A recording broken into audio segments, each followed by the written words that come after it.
in there. Now, before we get to the judges, I have a very special announcement tonight. We will be giving away floor prizes to random people in the audience. Well, one, and this is it. Here we go! Oh! I'm sorry! The medic will be here in 10 minutes. Just hit a 90-year-old man. All right, judges, what do you think? Technology meets hand rehabilitation. So first I want to congratulate you guys on taking on a really sophisticated project. You've got gaming stuff, you've got hardware, you've got software, it's a medical application, it's outpatient, it could be inpatient, it's complicated. Congratulations for taking it on and for having such an elegant solution. The question I have for you has to do with the telemedicine aspect of this for home-based use. The reality is in the U.S. only about 20% of clinic settings and therefore physician offices are outfitted to do true electronic medical record handling. That's growing, but it's not growing that fast. The second problem is within that market it's highly segmented. So you've got different file format demands, different data demands, different protocols at play. How are you thinking about that? Because I think the telemedicine aspect of this is in some ways the most fascinating, and so I'd like to understand how you're going to deal with that. Sure, that's a very good question. We actually considered it, and we have all our files saved in a basic notepad file that can be accessible to anybody with a computer. There's no extra software necessary. Now, if you have the device and to send the software off to the doctor, they will have an external software which will just convert all the stored data and put it into a graphical format. So basically, you can just email off the notepad file with all the numbers as well as the graph, which is basically what the doctor needs to look at. Nice. Well, David, you're in the medical field. What's your take? Sure. When I squeeze the ball, I get feedback that it gets tougher. Is there some kind of resistance? The harder you squeeze the button, the harder it is, or rotate?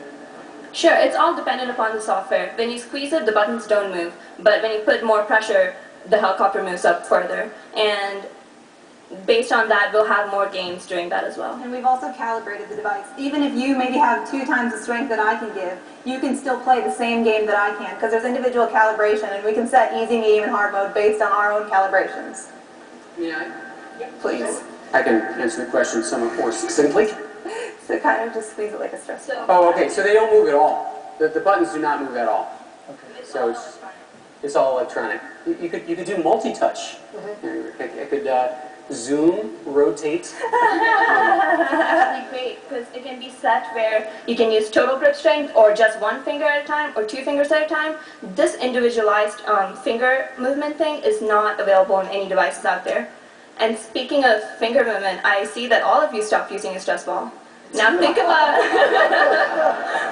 now think if you had to do that an hour a day, 5 days a week, for a whole year, for your entire lifetime. You couldn't handle 3 minutes. But to be honest, but to be fair, I only lasted 8 seconds on your thing. So,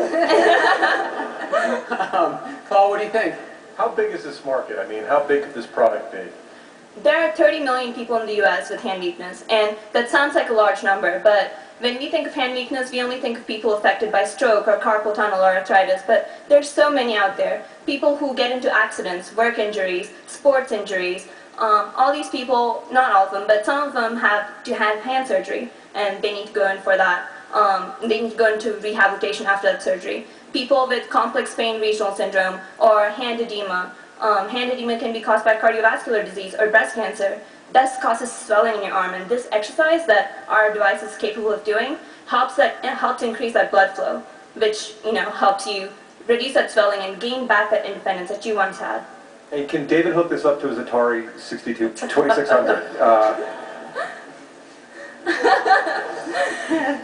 It's a plug-and-play interface. You can hook it up into any computer and start playing as long as you have the software, which will be very easily downloadable.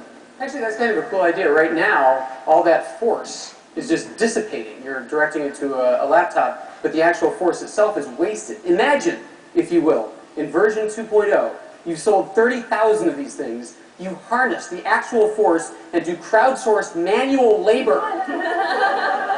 You hook it up at the far end to a bricklaying machine. No? No? See, that's a great idea.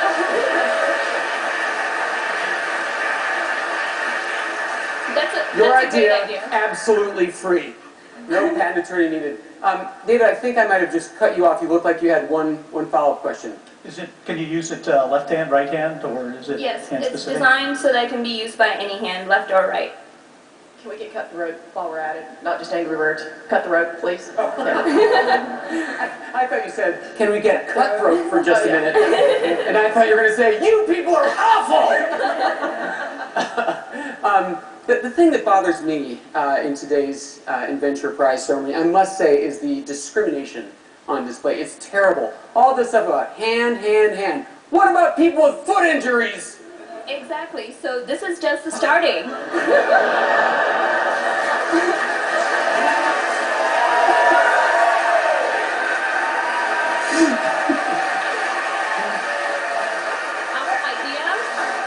Our idea is, this is just the starting of the whole company. It's just a hand rehabilitation device. This idea of bringing technology into home rehabilitation, that's what's important here. That's not been done before. This is just the first product.